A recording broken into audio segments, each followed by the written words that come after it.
Diba guys, good morning America. Diba guys, kita nyo dyan white Christmas tree. Tingnan nyo guys, good morning sa inyong lahat dyan. Tingnan mangyari sa ating sasakyan. Diba, nato na yung linisan kaya bago tayo alis trabaho. Diba, ano yung buhay sa Amerika din guys. Akala mo amigas amigos may easy lang dito. I-on natin ang car habang nilinisan natin, nag-on siya. Diba guys? Tingnan natin ang ating sasakyan. Nakalagay, is possible drive with care. O diba? Sabi ng car ko. O diba? Tingnan nyo guys. Good morning America. Tingnan nyo. O ito yung itsura natin guys. Good morning John, good morning. Dito tayo makakita sa Amerika ng white Christmas tree. Hindi masyado snow, pero namuti lang konti lang ito magabi. So ngayon linisan natin ang ating sasakyan. Trabaho ko mamaya, linisan muna natin bago tayo punta sa trabaho. Kay alangan ganito ang ating sasakyan. Diba guys? Inyo ang buhay sa Amerika. Diba, linisan natin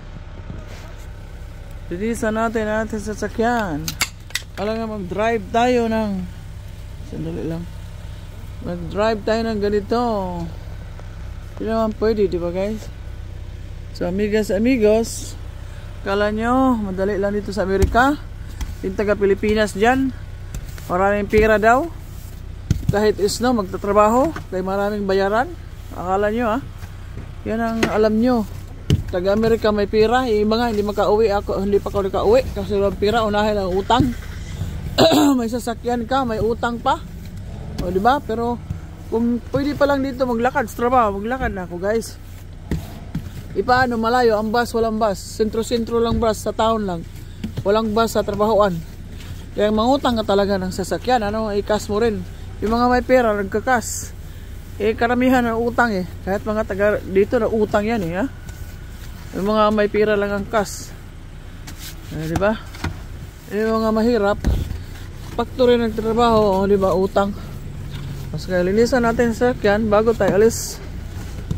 Di ba, nag-stock kagabi, buti konti lang. Iwan ko mamaya, sana wala na. Di ba guys? Yan ang ating sasakyan. Yan, kaya mga taga Pilipinas, okay magsabi na mga taga rito kami, dito nakatira ng pira. May sahod kami, yes, pero tama-tama sa pagkain, pambayad sa bahay. Kung nagre-rentang bahay, swerte lang may mga bahay, pero may bahay, malaking mga tax din yan. Hindi nyo alam, may mga bahay dito, mga Pilipina. Maraming bayaran yan sa tax. Buti na lang mag-apartment ka, kasi bayaran dito ang buwan-buwan. May libre pa apartment, may libre kami tubig. Wala kaming bayaran tubig, electric lang. Diba? Yung iba dyan may mga bahay, nagtatax yan sila, malalaking tax yung mga bahay na yan. Yung lupa nila, nagtatax yan sila. Diba? Buti pa ako, ultimo lang. Ako pa naka-return tax. Yung iba dyan, sila pa nagbabayad, malaki mga sahod, diba? Pero sila pa mabayad sa tax. Buti lang pobre ka rito. Low income ka, kaya maka-return tax ka. Pero kung malaki din ang sahod mo, may mga properties ka, diba? Ikaw pa nagbabayad sa tax.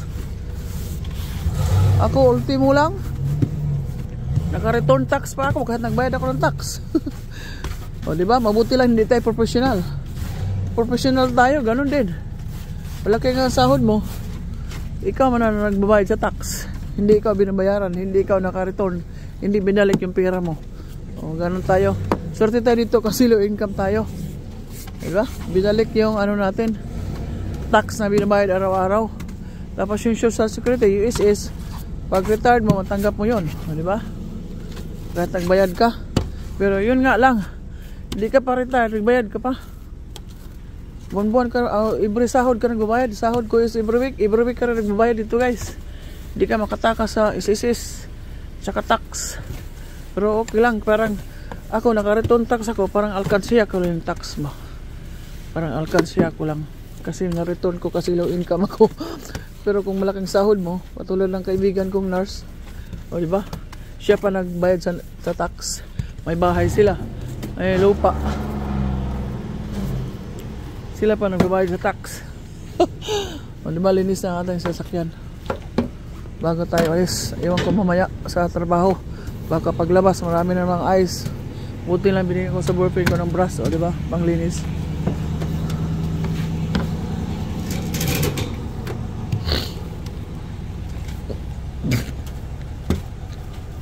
Diba guys, yan ang buhay natin dito.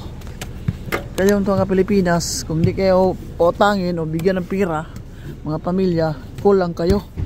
Pag may sobra-sobra, doon na kayo bigyan. Lalo ngayon pamasko, doon ako magbigay ng kunti. Pero kung buwan-buwan, hindi na tayo magkabigay niyan. Kasi dami tayong bayaran. Buti buhay pa asawa ko, siya nagbayad lahat. Wala akong binabayaran. Ngayon, akin na lahat. Kaya ako nagtrabaho, hindi mo lang tumutulong. Sa kanya lang kita niya, okay? Salamat na lang kung may kita siya. Hindi na nanghihingi ng pang-shopping. O, diba? Ayan, tingnan nyo. Yung buhay dito sa Amerika. Kaya, pasensya yung mga tao nang hingi ng pera. Ang hiram ng pera. Wala tayong panghiram. Wala tayong pahiram. Kasi tama-tama lang sa ating hanap buhay. Diba? Yan ang buhay dito sa Amerika. Tingnan ninyo. Kala nyo madali. Kaya kung may blessing ako, nang mibigay ako, nang share ako konti-konti lang. Lalo na sa aking YouTube, diba? Salamat sa mga nagpunta dyan sa Sunday. Huwag niyong kalimutan, last lista na para sa ating raffle sa sa December 23. Abangan nyo Sunday na ang alas 7 dyan sa gabi, diba? Last lista na. Ang dinalista hindi mo sasali ha, kasi unfair naman ang lagi nandyan, diba? Ang iba nagpapalista-lista lang tapos alis, diba? Kaya tingnan ko yung mga video ko, nag-comments kayo, nagla-likes kayo ha. Yun lang pambawi nyo sa akin. Para di masara yung YouTube natin. Walang sahod-sahod. Diba? Yun na. Yun na guys. Linis-linis na guys. Diba? Linis na ang sasakyan bago tayo ilis. Kasi mahirap naman alis. Maraming ice, diba? Tapos painitin pa yan. Kunti. Ako hindi ako nagpapainit lagi ng matagal.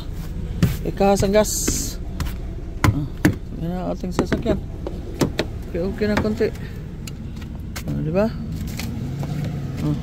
Ayan. Tayo na natin yung makina.